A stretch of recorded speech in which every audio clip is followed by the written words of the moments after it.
up to 1749. Naturally. In 1749, Swedenborg started publishing his theological works that was in Latin titled Arcana Coelestia, or Secrets of Heaven.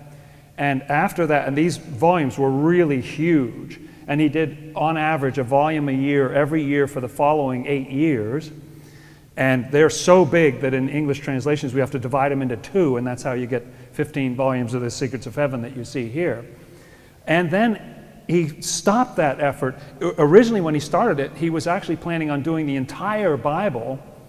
At least you get little indications there. We'll get to this when I'll cover this later. So in like 390 years. Yeah, right. Like as a modest estimate of how long it would take. And he was no spring chicken when, he was, in his 60s when he started. And at a time when average life expectancy was 37 years old. So it's kind of amazing that he was taking on such a big thing. And then in 1757, he paused and didn't publish anything. That's why there's nothing there. And then in 1758, he took a very different approach. He published 5 books in 1 year, and they were quite a bit smaller, which is why we call them the shorter works of 1758.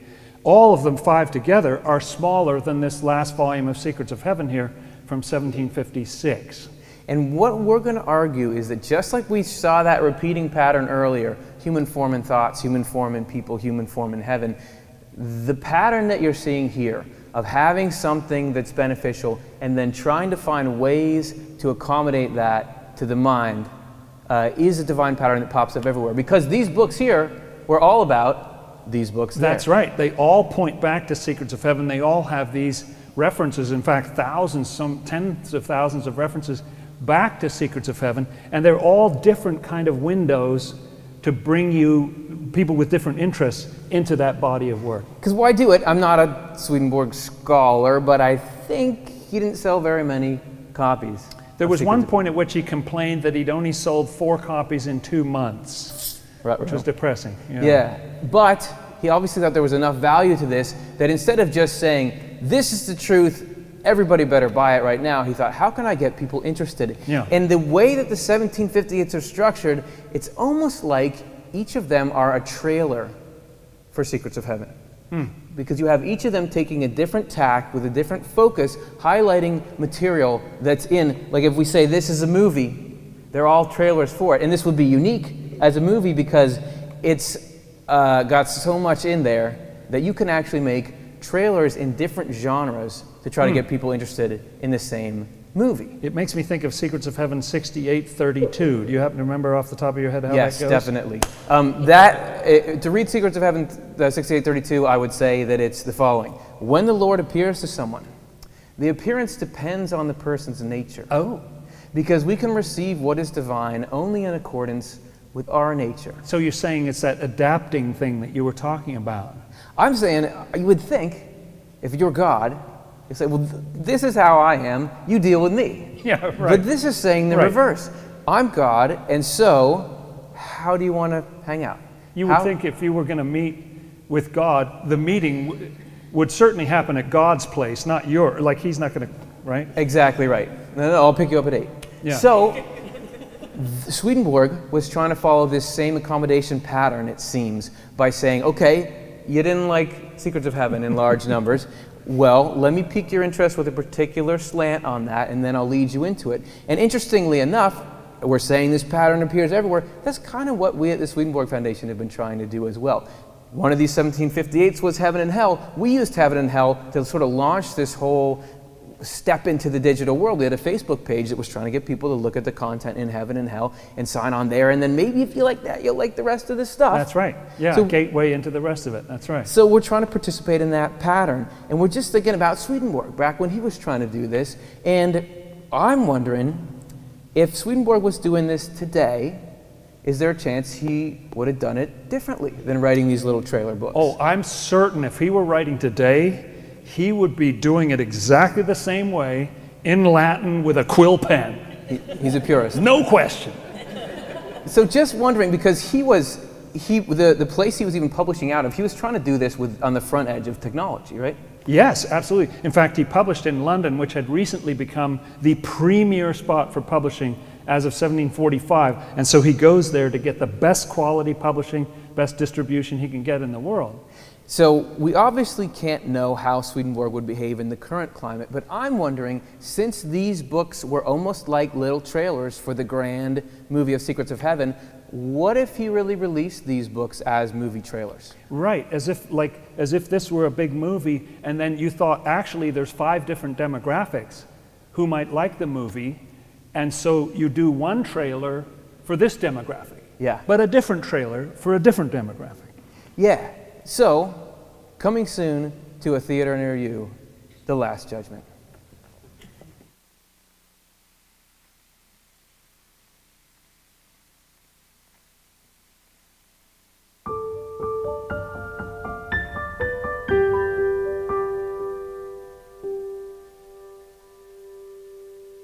This is all I could bring this week. The Father offers you his blessing, Stephanie.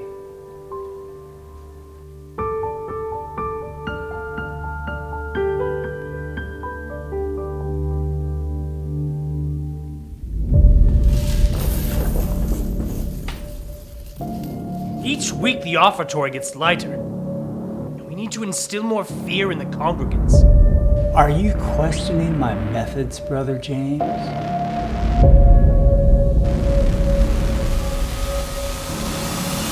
Stephanie, you must take your family and go where I tell you to go.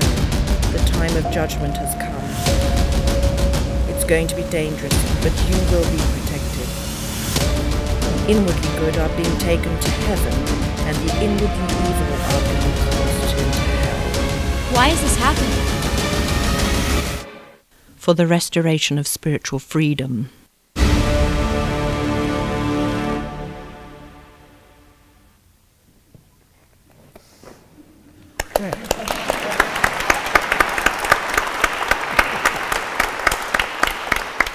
FYI, those scenes all happen in that book. We're not just in that little telling book, a story based on it. No, that all comes right out of the book. So obviously Swedenborg didn't make that trailer, but in The Last Judgment he sort of was. We call them trailers to Secrets of Heaven because they all have so many callbacks and cross-references to Secrets of Heaven. So when he released the book Last Judgment, who was he aiming that at, do we think? The best way, unless he actually says something, the best way to tell who he's aiming it at is just by the nature of the content. And in Last Judgment, interestingly, he says again and again, all the chapters seem to begin with, well, a lot of people think that there's going to be some cataclysmic event at the end of times. Okay. But no. Or people think the human race is going to be destroyed. No. People think that people will rise back up out of their graves. No. The Last Judgment's already happened. Angels are not a separately created race. So I think who it's for is that it's for Christians, and it's particularly for those who ponder the apocalypse, the end of times, which was a huge topic of great, even Isaac Newton. Isaac Newton, the great scientist, wrote more about the end of times than he did about science and gravity and all that. It was a huge topic back then. And maybe, as Swedenborg and I always try to read too much love and wisdom into everything, but I see some love in that instead of saying, well, you didn't buy Secrets of Heaven, I'm done with you. He says, okay, well, you want to talk about this stuff? We'll talk about this stuff. And it reminds me of, there's a quote in Secrets of Heaven about how God does this with ideas. This is from Secrets of Heaven 6:4-7-2. The Lord does not force us to accept what flows in from him. Rather, That's so kind when you think about it. Because he could, right? Yeah. Rather, he guides us in our freedom. And so far as we let him, he uses our freedom to guide us to what is good. So the Lord leads us in harmony with our pleasure and also... What? Our pleasures? Yeah. Well, that's a bad thing to base something on, isn't it? Yeah, what the people like. And also in harmony with, if you like the last one, also in harmony with our illusions. What? And the assumptions we base them on, but he gradually extracts us. Oh, you mean so he's working with what we've already got, but trying to draw us out of there at the same time. Rather than just telling us this is how it is. Wisdom. Moreover, it appears to us, and this is all of us, by the way, because we've all got areas in which we think we're seeing clearly, but no, that's an illusion, and I'm going to work you right out of that. Yeah. Well, I guess I could speak for myself anyway. Moreover, it appears to us as though we do it on our own. Yeah, right. The Lord does not break our pleasures and illusions then, since to break them would be to violate our freedom. That is a stunt. Wow, that commitment to freedom is really huge, because we take pleasure in some pretty sick things sometimes. But why is the freedom so important? Whereas freedom is a must if we are to be reformed. And I feel like you learn ideas about God, you can start to see the love behind it all. So so the Last Judgment is in a way an accommodation to work with and upgrade and bend the ideas of a certain group of people to try to lead them back to what he was genuinely believing is like the best set of books you could. He wasn't lining his pockets with this, but he's like, hey, this is something that's important, and I think you should really take a look. And working with concepts and fears that people had, like stuff that was in their mind. Well, let's work from there and take you from there somewhere else. And now we get to this another facet of the divine outreach we're saying is the large-scale model of this. It's not just that there's one group of people that's worth going after. We're looking at how can we reach every group of people where they are. So just like not everybody would be a Christian interested in those ideas, not everybody wants to watch an apocalyptic Da Vinci Code kind of movie. There are other groups out there, and we think that there was a different group that he was trying to reach with Heaven and Hell. And let's say he had a hit with Last Judgment, now he wants his movie studio is doing Heaven and Hell. How might that play out? Well, perhaps something like this.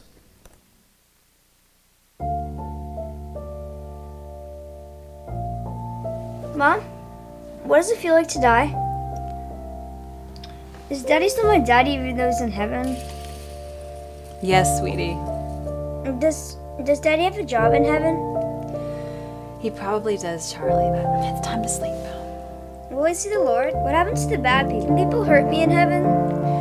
No, honey, nobody can hurt you there. What do you wear in heaven? Angels have clothes, right? There was a time Do angels have superpowers? when wisdom of the afterlife was known Do angels know everything? and wasn't only the subject of existential bedtime conversation. Like why we have hair? We once knew. And why our eyes are in our heads instead of our necks? Go to sleep now, Charlie. And there's a part of our spirit Lights out. that still knows.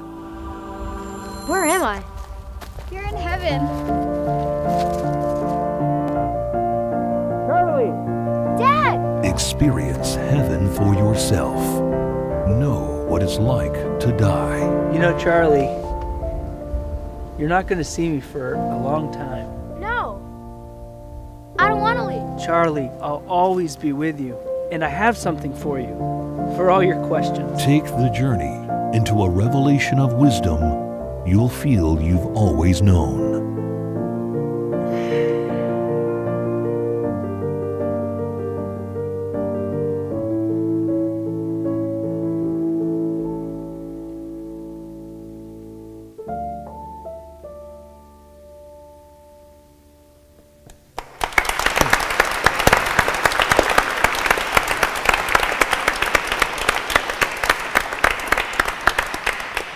So it feels different. And there may be somebody in the audience that thought both trailers were not cool, but it may be that somebody thought that first one looks cool, that one doesn't look cool, or vice versa, and that's the point. That's the point. Right? That this is a different group that trailer is going after, and it seems like there was a different group that the book Heaven and Hell was going after, right? I really think so. And Heaven and Hell states specifically at the beginning, we're lucky to have a statement in there that says the demographic that he was looking for, and it was ordinary folks. He felt that people were being preyed on by these false concepts of the afterlife, and he didn't want that to bleed down into everyday people. So it's a kind of different demographic that Heaven and Hell was aiming at.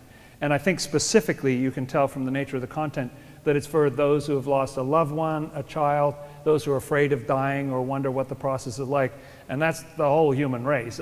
No wonder it's Swedenborg's most popular book. And notice that what you're listing there are all emotional reasons for being interested, right, rather than cognitive. And this, again, is reflected in the larger pattern of how the divine reaches out to the human race. This is from Secrets of Heaven 3:146.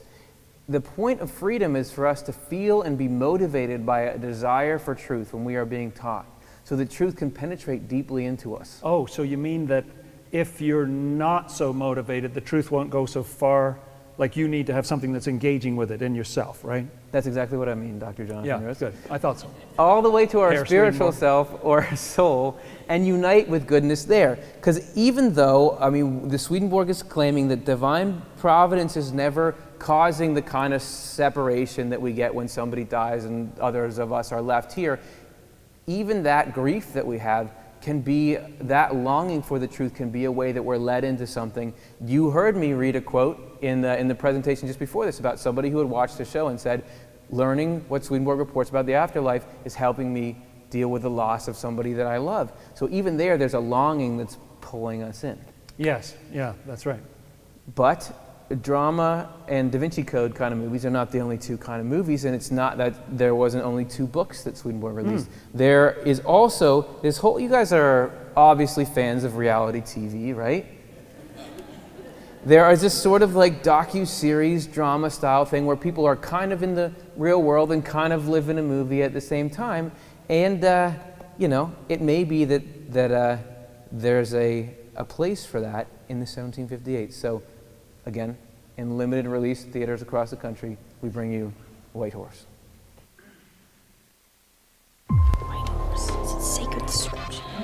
2 archaeologists on a quest for ancient texts and ancient knowledge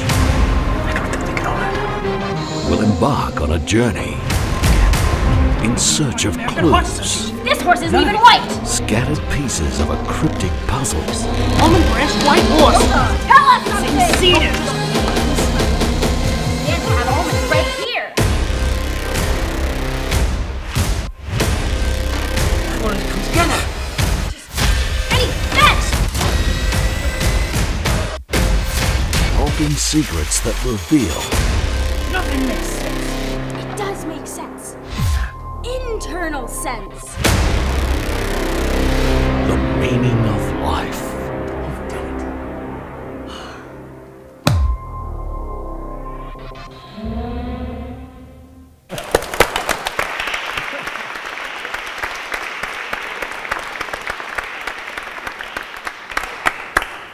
So, who's White Horse for? This is probably one of his more narrow laser beam focused works, right? Yeah, that's right. And I don't imagine that there was a huge demographic that was lying awake at night thinking, what does that white horse in Revelation chapter 19 verses 10 and 11 mean? Yeah. You know, but, Fair. but there were a ton of people in his day who were steeped in the Bible, and there was a huge debate about what does it mean and how does it mean what it says and all that. And so it was definitely for the biblically literate in a way that Heaven and Hell doesn't mention Scripture much, but White Horse is all about it and has a ton of references back to Secrets of Heaven, which is, of course, is a gold mine of exegesis and biblical understanding. And that whole exegesis thing, there's a literal sense and then we got to work an internal sense out of it. You could at times see that as unnecessary complication. But if you look at it in the other direction, if spiritual truth is valuable and relatively complex, there is a love in this. Hey, I'm going to give a version that you can understand easily regardless of where you're coming from. And Swedenborg says that God is actually accommodating divine truth through these correspondences so that no matter where we are, even cognitively, we can get something out of it. This is True Christianity 2:15. Some of the truths in the word's literal meaning are apparent truths rather than naked truths. They are like similes or comparisons taken from earthly situations, which are therefore accommodated and adapted to the grasp of people who are simple or young. Wow, okay, so accommodated and adapted, there's another case that Scripture itself is written in that way. And an amazing thing about White Horse to me, it was a very short book. The first Latin edition is only 23 pages long. And really? yet, 23? in those pages, Swedenborg managed to do something that blows my mind so much I still can't get my brain to hold still and think about it, which is that what he says, in effect, is he says, I want to demonstrate to you that Scripture has an inner meaning. Okay, so let's take this story of the white horse in the book of Revelation. I want to show you what the white horse means and the robe dipped in blood and all the different imagery from it. Yeah. And so he takes you through it, and what the inner meaning means of that story is that someday somebody's going to come along and reveal the inner meaning. Like that's like the inner meaning means that's a yeah. I know, right? And I like the idea that even though you can say, look, this is a self-referential, what do you call it, like a Moebius strip or something like that. Right. But yet we're going to have things in the Bible like love your neighbor as yourself. things that are applicable anytime, anywhere. And that this, again, I see this as no matter where you are, no matter what pockets you're in, I'm going to come and give you something that works for you, that I'm interested in. How do I serve you, rather than I got this thing up here, come and chase me. Yeah, you got to come Speaking of chasing, I noticed we haven't chased anyone out of the room yet with these trailers. We're going to fix that with this next trailer. There you go. So, I mean, if you look at box office hits, yeah, there's a lot of dramas and things, but what about the family-friendly, outer space kids movie? Swedenborg released a book, you may have heard of it, called Other Planets, and if he released it in the early 90s, it just may have been a trailer like this one.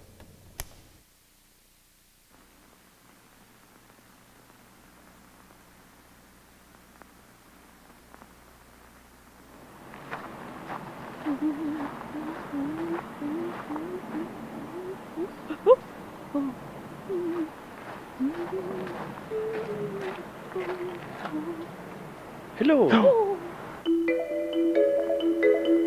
Oh, we thought you were one of those monks that were trying to convert us. One man travels to the farthest reaches of the universe with a purpose. Love for power goes beyond our world. There are these religious people trying to force the minds of spirits from other planets to believe what they do about God, but really, it's for the intention to make them their slaves.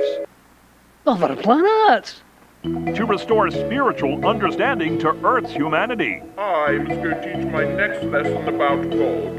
Which God? Which God? As if there's not only one. I'm so sorry. He's an associate evil spirit of mine.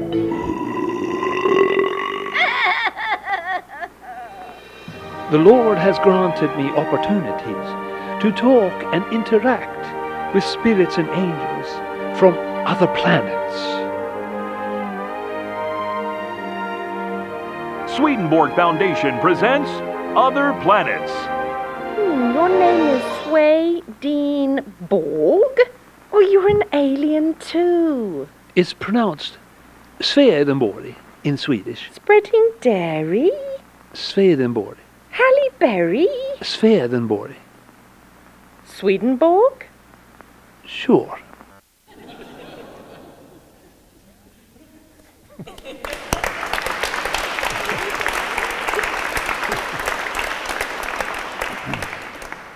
That's a little silly. However, I would say it's not out of the realm of possibility that Swedenborg was trying to be a little silly at points in the book Other Planets, particularly the moon section, which we'll get to. By the way, every scene you saw in that trailer happens in that book. We made up nothing, we lifted nothing. That stuff really goes on, almost line for line. So who was Other Planets for in the first place when he released it? Well, a fascinating thing about this book is that Swedenborg actually, departs from his usual practice and says straight up two different categories of people that he's imagining. Yeah, and it's interesting that, nowadays we would call it clickbait or something like that. You put in interesting factoids in the title to try to get people to look at something. He says here it's not that extreme, but that he put things in there deliberately to interest people who wouldn't normally have been interested. This is from Other Planets 124. What I have said and am about to say about angels and spirits is primarily for those who believe. Okay, so that, and you notice it says those few who believe, which is interesting. So Swedenborg wrote Other Planets first of these 1758s, but he always mentions it last, because I think he wants you to be on board before you read this. And so he says it's primarily for those few who believe. Nevertheless, in order that others too may be persuaded to accept at least a few of these ideas, I have been allowed to include the sort of details that appeal to and intrigue the curious. Yes, and so you see what he's doing there. He says, I'm going to include the sort of details, and he does talk about cattle on other planets and what people wear and different kind of civilizations and what their church buildings look like, and these shocking sort of travels across vast chasms with smoke rising out of them and sort of things that he thinks, oh, people will be interested because they think, oh, this is something otherworldly. I'm fascinated. And you see what he says there is, I want people to be persuaded to accept at least a few of these ideas. And the ideas are not, you know, something silly like burping on the moon or something. The ideas that he wants people to accept is the oneness of God throughout the universe, and that actually, as the trailer showed, we look bad to other planets. We're not well loved in the other world. Burping on the moon, by the way, in the book. And it's there. And actually, you were telling me, the way that it's written, it actually looks like it's supposed to be humorous.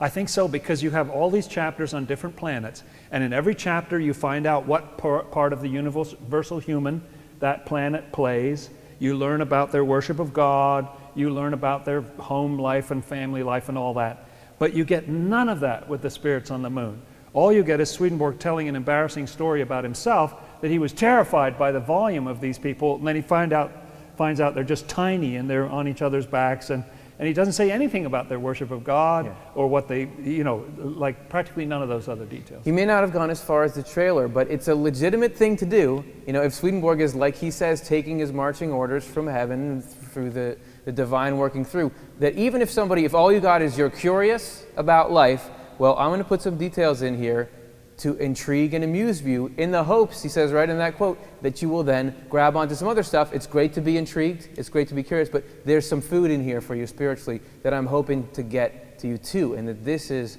the way the divine seems to operate. Wherever you are, I want to come. And it's amazing to me that one of the ways, if you want to dismiss Swedenborg as quickly as possible, you bring up the burping on the moon thing. That's the people have done it, you know, over hundreds of years, that you could just get rid of the entire thing by mentioning that. What intrigues me is that to get to the passage about the burping on the moon, you have to read a lot of critique of this planet, of obnoxious religion and missionary practices. And I think, oh, really, the thing that bothered you was the people on the moon? You know, right. Like, yeah. So for our final book in the 1758s, we now think of revolutionary products as being things like smartphones or drone technology or some kind of web cloud services or Alexa or something like that. But in Swedenborg's day, a theology was a really potent release. I mean, this was a big, theologies were basically what was running a lot of the world. So if he were having to announce a theology today, how would he have done it? Probably not this way, but it's fun to imagine.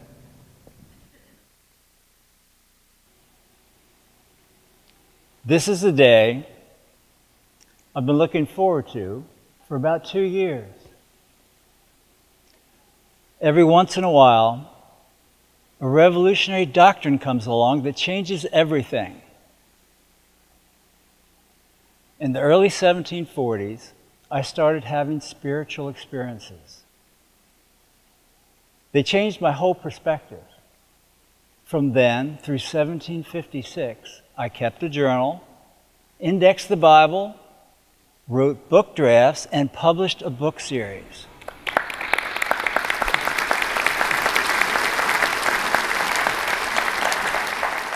Arcana Celestia changed the entire structure of Christianity and religion, but it was kind of large, wordy, and cumbersome. Today, I'm excited to introduce 3 profound new perspectives on life in light, easy to carry, streamlined forms. The first one is a guide to the basic elements of life and the mind.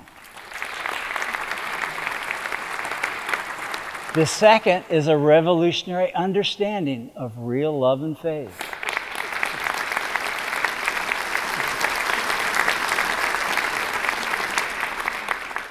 And the third is a breakthrough in concepts about religion and the afterlife.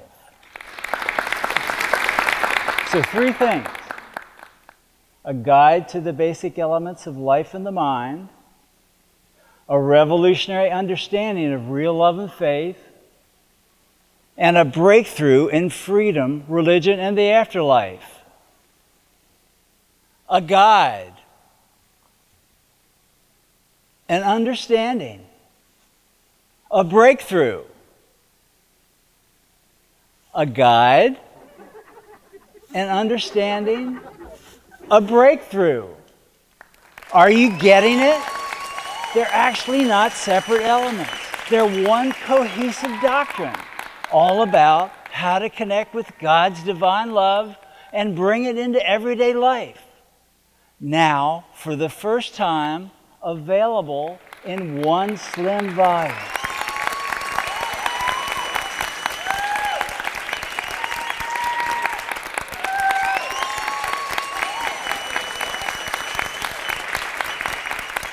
And I'm calling it New Jerusalem.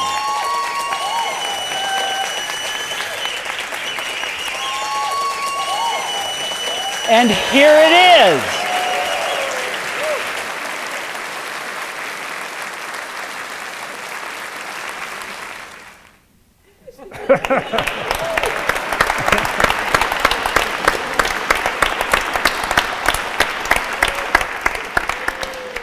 And that's a very faithful recreation of the actual iPhone unveiling it, if you weren't privy to that. Yes.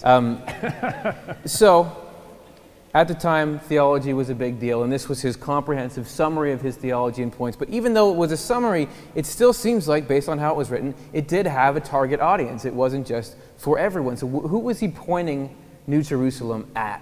Well, I think in this case, he was aiming at seekers and people who would be open to his message. Because unlike Last Judgment, where he sort of set them up and knocked them down, here's what you may be thinking, here's a correction. Right. Here, he's not doing that at all. He's just on the mountaintop. He said, this is how God is, this is how heaven works, this is how the human mind goes, this is what evil is, this is what repentance is. And so it's not, there's no straw man in it. Right. And full of these references to secrets of heaven, as always. So I think it's for seekers who are open to his message, and it's a beautiful theology, and it doesn't much reference the sort of existing trappings of the Trinity or the vicarious atonement or things like that. It's more for seekers, I think.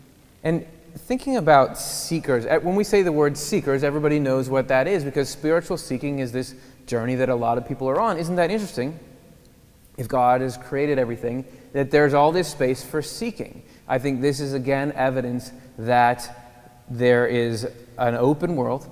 You go in your direction, and wherever you go, I'm going to try to give you what is right for you. This is Secrets of Heaven 24.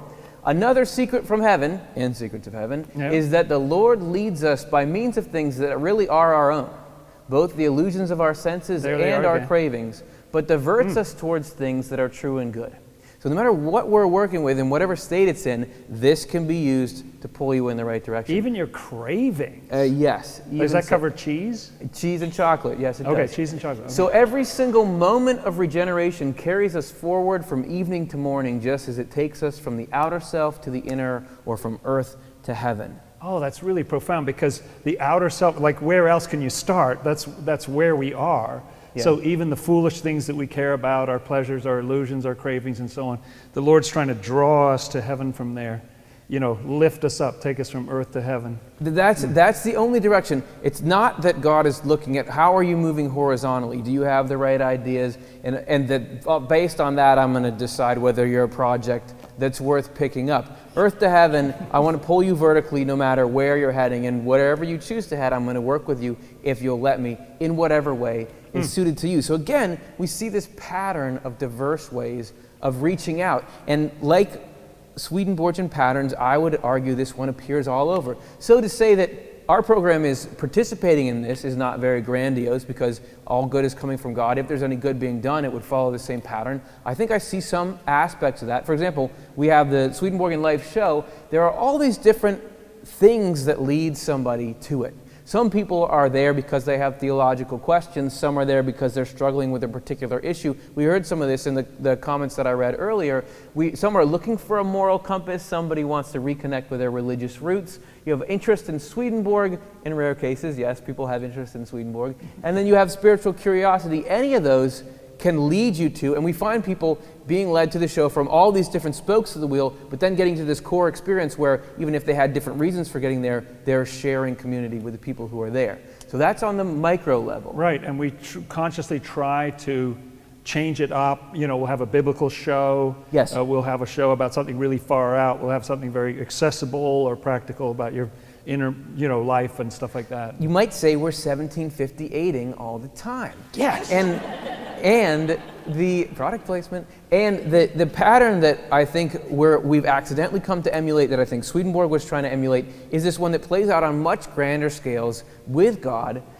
Swedenborg says that all the major religious traditions, there are aspects of them that God is, okay, let's bring this into being because it suits you in a particular way. That there's certain people who are going to go for one that wouldn't go for the other, instead of just saying there's one route, all these are available for that. In fact, Swedenborg said that, I don't know if you remember this little detail from the Old Testament, but it says that King Solomon, I forget the numbers, but it was like he had, 300 wives and 700 concubines, or the other way around, I forget the numbers.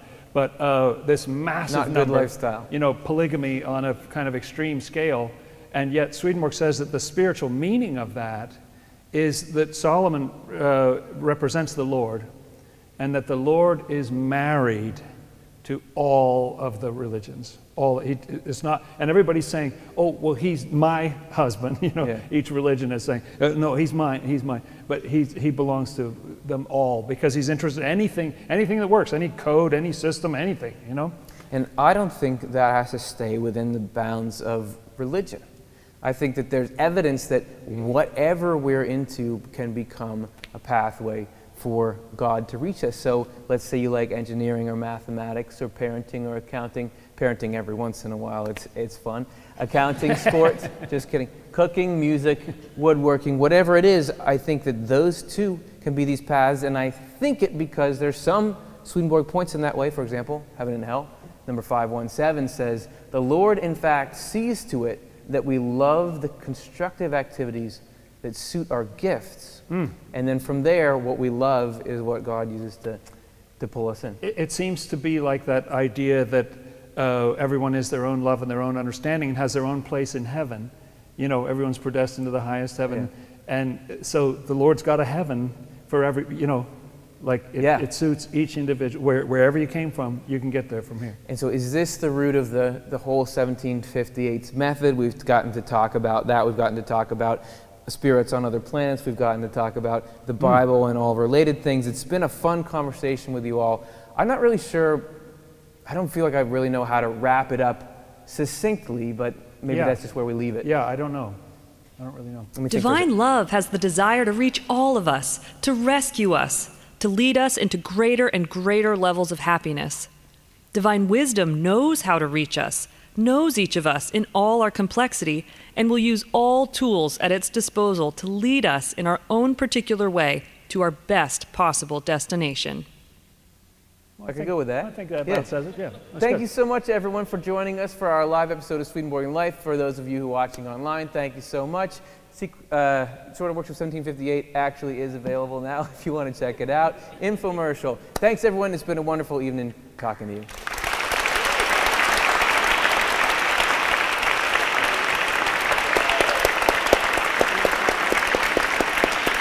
Thanks.